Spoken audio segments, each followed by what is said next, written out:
bizarre, mais chaque fois que je revois ce film, je suis ému. Voilà. C'est dit parce que Fred me donne beaucoup. Fred me donne beaucoup, chaque fois, ça me touche. Donc je voulais le remercier, encore une fois, de nous avoir fait ce magnifique cadeau. Je voulais, si tu veux bien venir, et on aura sans doute des questions. Si vous avez quelques questions,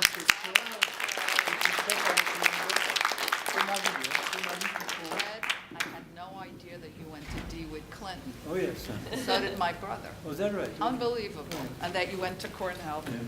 Yeah. Yeah. No, I've had a very full life. Je ne parle pas le français, bien sûr. J'ai une vie très pleine de bonnes choses. Et franchement dire, si je rencontre, si je savais les histoires des autres qui ont eu, j'ai eu une chance formidable. Être ici devant vous aujourd'hui à mon âge et être capable de voir ce film sur moi-même, je suis absolument très ému. Et je trouve que moi j'ai une chance extraordinaire d'avoir retrouvé lui qui va raconter ça pour les postérités. Et franchement dire, je suis très, très ému. Mais je réalise que j'ai une chance. D'abord, j'ai une père extraordinaire qui a rangé, qui peut sortir. Le deuxième mot, chaque petit pas dans ma vie, c'est sur un autre pas, qui était toujours une amélioration de ma vie, qui est très rare.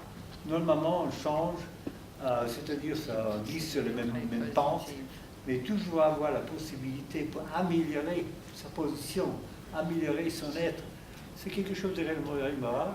Et lui, il a bien capté cet esprit que j'ai eu la chance de faire. Personne ne m'a donné quoi que ce soit, mais chaque fois, j'ai eu quelque chose qui arrive. Par exemple, les raisons pourquoi je suis venu à Paris pour commencer, c'est quelque chose d'extraordinaire. Quand j'ai travaillé à Cleveland, j'étais envoyé à Corée, j'étais envoyé à Paris. Pourquoi? Il y a une très bonne raison. Ils ont eu besoin, parce qu'à cette époque-là, c'était l'époque dans les affaires pour les contentements de la Russie, ils ont construit ici en France beaucoup de bases aériennes. Les Allemands ont eu des bases, c'est-à-dire ils ont des pistes, mais les Allemands ne font pas d'autre chose que les pistes. Alors les Américains, bien sûr, des pistes, ce n'est pas assez, il faut avoir toutes les choses qui viennent avec. Surtout les viandes, les spiex, etc. Alors ils sont obligés pour installer les trucs de réfrigération. Alors ils ont eu besoin d'ingénieurs. Évidemment, quelqu'un à Washington, je ne sais pas où, ils ont cherché un ingénieur pour envoyer en France, c'était moi. C'est comme ça que je suis venu ici en France, au lieu d'être envoyé en Corée. Parce que je crois, je suis sûr, si j'aurais été envoyé en Corée, ma vie est complètement changée dans un autre sens. Ce n'était pas ici maintenant. Alors, chaque fois dans ma vie, il avait toujours un changement pour le mieux. Et il a bien capté cet esprit, en contraire à beaucoup de gens qui n'ont pas les chances que j'ai eues. Et je suis très heureux que j'ai eu cette chance et que je peux vous faire partager les joies que j'ai eues d'avoir une vie comme ça, d'être ici assis devant vous, parler en français et être tellement heureux d'avoir eu presque 60 ans à Paris.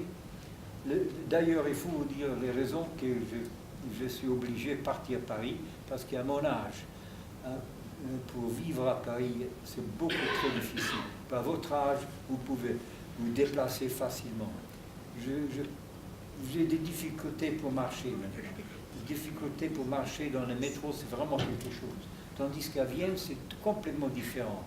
Les services publics, c'est-à-dire du transport, j'ai une carte, je peux monter, je peux descendre sans problème. Je peux faire n'importe quel parcours, n'importe quoi, sans croire que ça soit contraint. Et on peut marcher, c'est très sûr. Et étant donné que je parle allemand, disons, matériellement, c'est beaucoup plus facile. J'adorais Paris. Si j'étais plus jeune, plus actif, je vais certainement rester ici à Paris. Mais malheureusement, ils ont des contraintes qui, mon âge, m'imposent. J'étais obligé de partir. Je suis très content d'y aller. Mais j'ai remarqué aujourd'hui aussi le trafic, c'est pour vous qui jeunes, et vivants, c'est formidable. Mais pour un vieux, voilà.